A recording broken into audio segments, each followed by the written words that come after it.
자, 오늘은 오랜만에 다시 한번 이 비트코인 암호화폐와 관련된 이야기를 특집 시간으로 준비를 해봤습니다. 왜냐하면 일단 전 세계를 놓고 봤을 때 일부에서는 법정화폐로 채택을 하고 있는 움직임이 나타나고 있는 반면에 또 일부에서는 규제 강화 움직임이 나타나고 있거든요. 그리고 요즘에 그 비트코인을 보다 보면은 과거 바로 얼마 전까지만 하더라도 누구의 말 한마디에 비트코인 가격이 크게 뛰어올랐다 떨어졌다 하지만 요즘엔 규제라든지 이런 이슈가 있어도 크게 떨어지거나 좀 약간은 안정된 움직임이 나타나고 있어서 어떤 일이 벌어지고 있는 것인지 한번 이분과 함께 자세하게 이야기를 들어보도록 하겠습니다.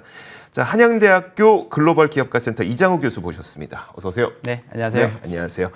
자, 일단 비트코인이 그러니까 미국 SEC의 규제 강화한다는 소식이 있었음에도 불구하고 크게 떨어지지 않아요. 그리고 요즘에 보면은 어제도 브리지워터 홀딩스 네. 그 회장도 이건 나중에 없어질 수도 있다 이런 얘기를 했었거든요. 그런데도 네네, 불구하고 크게 떨어지지 않는 걸 보면은 네. 요즘 좀 뭔가 분위기가 달라졌어요. 이제 사람들이 네. 이제 일반인들이 비트코인에 대한 어떤 지식들이 조금씩 많이 올라가고 있는 거죠. 네. 많이 정보들도 많이 공유되고 있고 네. 그냥 어떤 국가나 이런 데서 이제 규제를 한다고 해서 이게 크게 자주되지 않는 어떤 성격을 가진 자산이라는 것에 대해서 좀 인지하고 있기 때문에 어제 레이 달리오가 이제 그런 얘기 했더라도 일부에서는 네네. 아직 비트코인에 대해 잘 모른다 이런 얘기가 나올 정도로 이제 그래서 과거보다는 그런 부분에서 좀 변화 적은 것 같고요. 네. 규제 얘기 하셨으니까 규제가 이제 지난 5월 같은 경우는 중국에서 강한 규제를 했잖아요. 네네. 그러니까 채굴 산업 금지 그렇죠. 그런 이제 규제, 그러니까 이 산업 자체를 뭔가 누르려고 하고 이런 규제들은 보면 영향을 많이 받았어요. 네. 그때 가격도 40% 이상씩 폭락하고 그랬었는데 그러니까요. 최근에 나온 SEC의 규제 같은 경우는 성격이 좀 다르죠. 이제 이것들을 시장의 어떤 제도권을 받아들이기 위한 어떤 규제의 성격이 좀 있다 보니까 네. 이제 시장에서 이것들을 중국에서 하는 규제와 좀 다르게 좀 받아들이는 것 같고 네. 사실 그렇다고 이걸 무시할 수는 없죠. 왜냐하면 2018년으로 올라가면 네. 그때 암호화폐가 폭락을 했잖아요. 그렇죠. 그 당시 금리 인상이라는 이슈도 있었지만 네. 당시 SEC가 이 암호화폐 ICO라는 자체의 행위 자체를 증권으로 간주를 네. 해서 그 시장으로 들어온 자금이 많이 차단이 됐죠. 그런 것 때문에 많이 또 하락을 한 영향이 있어서 SEC 어떤 규제 방향에 대해서는 좀 예의주시할 필요가 있다. 그래서 최근에는 SEC가 어디에 좀 칼날을 겨누고 있냐 이런 부분 좀 보면 좋거든요. 네네. 최근에는 이제 급성장하고 있는 디파이 네. 시장 그리고 이제 거래소로 대표되는 암호화폐 브로커라고 해요. 이런 집단에 대한 규제가 많이 강화되고 있다. 이렇게 결국은 이제 비트코인으로 지금 거래를 해서 돈 버는 쪽, 그 다음에 비트코인을 비롯한 암호화폐를 통해서 그 금융 상품 만들려는 쪽. 그렇죠. 그러니까 기존에 전통적으로 해왔던 그 산업과 비슷한 쪽에 먼저 지금 좀 보고 있는 거네요. 하나의 금융 상품, 금융 자산으로 점점 더 자리 잡고 가다 보니까 네네. 기존에 그런 규제들이 없어서 좀 마련되는 과정이다라고 좀 보면 될 것 같습니다. 최근에 가장 핫한 이슈 두 가지를 저는 꼽자면 네. 캐시우드가 비트코인 올해 안에 또 10배가 네. 이렇게 얘기했던 거 하나랑 네, 네. 그다음에 그 얼마 전에 있었던 엘살바도르의 비트코인 법정화폐 도입 이 두 가지거든요. 이 두 가지에 대해서 좀 설명해 주시면 어떨까요? 네, 캐시우드 같은 경우는 기본적으로 비트코인이나 네. 이제 빅테크 기업들의 우호적인 성향 가지고 있잖아요. 네네. 대표적인 ETF, 아크 WD ETF를 보더라도 그 비트코인 신탁 펀드 GBTC라고 하죠. 네네. 이 편의 비중이 테슬라 다음으로 많거든요.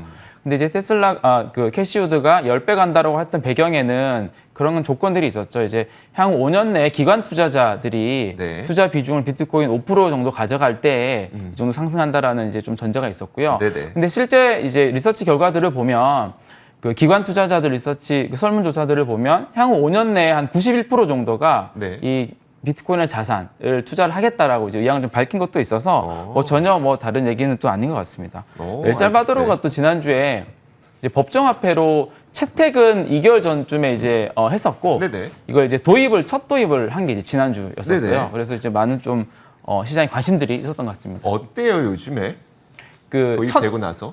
무엇이든 도입 첫날은 좀 혼란들이 있잖아요. 네네. 혼란 첫날은 이제 그 서비스 오류라든가 좀 혼란이 좀 있었는데 네. 대부분 좀 해결된 걸로 보이고 이제 공식 암호화폐 지갑이 있어요. 네네. 엘살바도르에 치보라는 지갑이 있는데 네네.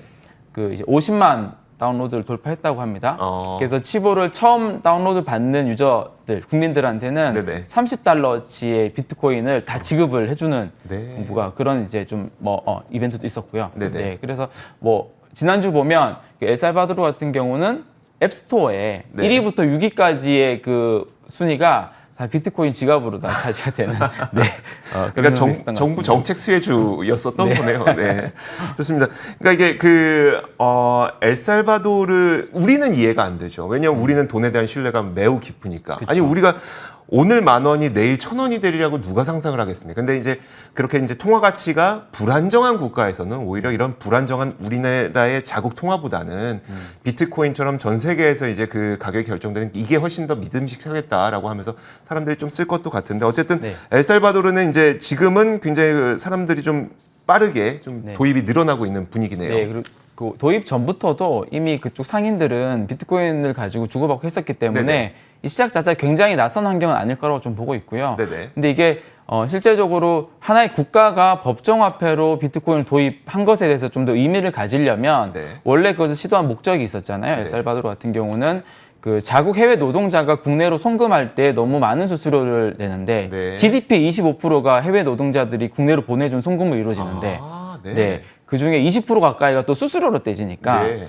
꽤 많은 금액이 이제 낭비가 되는 그러네요. 거예요. 그걸 이제 비트코인이라는 네트워크를 활용하면 많이 감소된다라는 그렇죠. 이제 주요 목적도 있었거든요. 그러면 좀 더 시간이 지났을 때 그런 효과들이 존재를 하는지 이런 부분들도 좀 이 관심을 보면 문제는 지금 이제 엘살바도르뿐만이 아니라 네네. 방금 말씀하신 금융 후진국들, 네네. 또 자국 통화의 가치가 굉장히 떨어진 곳들이 네네. 현재 뭐 달러를 법정화폐로 쓰는 곳도 있고 엘살바도르처럼 이제 다른 대안으로서 이것이 하나 등장하지 않을까라는 것을 좀 생각해 보고 있습니다. 알겠습니다. 자, 이런 이슈들을 저는 먼저 짚어본 이유는 이처럼 사실 그 비트코인 혹은 암호화폐와 관련된 뉴스들은 상당히 많이 나오고 있거든요. 근데 엘살바도르 그 도입 시점 이후에 저는 좀 어떤 느낌을 받냐면 자, 굉장히 요즘에 그 이런 뉴스도 많고 이 산업에 뛰어든 기업은 많은데 네.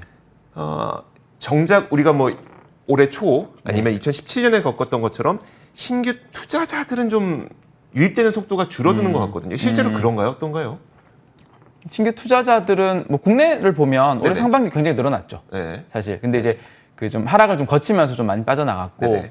근데 투자자들은 이제 그런 생각이 있는 와중에도 하나 늘 걱정하는 게 이제 테이퍼링이나 금리 인상과 같은 좀 시장의 유동성이 좀 감소될 때 네. 좀 이 자산이 하락하지 않을까라는 우려는 좀 있는 것 같습니다. 네네. 근데 이제 당연히 그런 우려가 있을 수밖에 없는 게 이렇게 가격이 상승하게 된 시작점을 보면 네. 거기서부터 시작됐거든요. 네. 작년 코로나로 인해서 유동성이 증가하고 그렇죠. 이 증가하니 화폐 가치 떨어지고 자산 가치 상승이 되고 네. 가치 저장의 수단을 찾고 네. 그러다 보니까 좀 저평가된 비트코인이 보였던 거고 기관들은 비트코인에 대한 편입 포트폴리오 좀 많이 늘렸죠. 그랬죠. 네. 늘리고 이제 비트코인 다음에 이더리움 주목받게 이런 순서대로 왔기 때문에 네. 만약에 시장 유동성이 많이 감소가 된다. 그러면 아마 이 뭐 그런 영향으로 좀 많이 영향을 받을 수 있다고 좀 보여집니다. 네. 근데 이제 그 우리는 단 한 번도 암호화폐가 금리가 인상될 때 어떤 현상을 겪었는지를 경험한 적이 없는 상태잖아요. 근데 경험을 못한 걸로 인지를 하는데 네. 경험을 했어요. 아, 그래요? 네, 2018년도 같은 경우에도 네네. 이제 17년도에 비트코인이 연초 100만 원에서 연말 2천만 원까지 갔었는데 네네.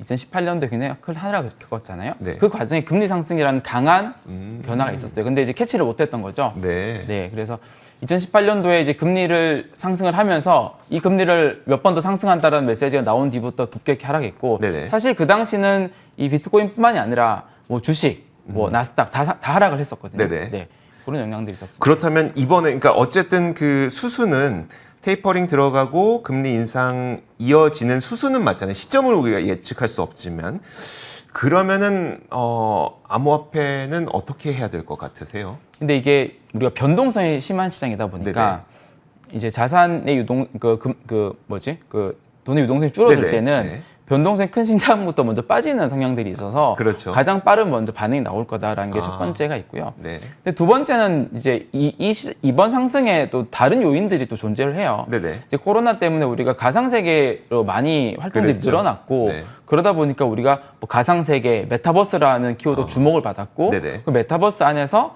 블록체인이랑 결합이 일어나면서 NFT라는 시장이 굉장히 커졌고 근데 NFT는 이더리움이라는 플랫폼 기반으로 대부분 발행이 되고 네네. 그러다 보니까 다시 이제 이더리움이라는 가상자산이 또 주목을 받게 되고 네. 그런 순서로 넘어가고 있기도 하거든요. 네네. 이건 또 유동성과는 또 상반된 가치 상승의 이유이기 때문에 네.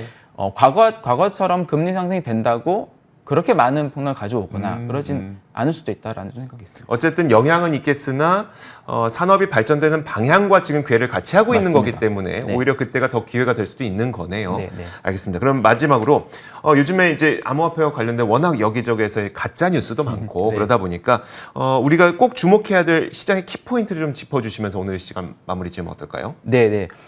이번 주 같은 경우는 네. 이제 국내로 다시 돌아오면 국내는 특근법이라는 이제 제도가 하나 이제 만들어졌고 9월 24일부터 6개월간 유예기간을 거쳐서 9월 24일부터 시행이 되는데 네네.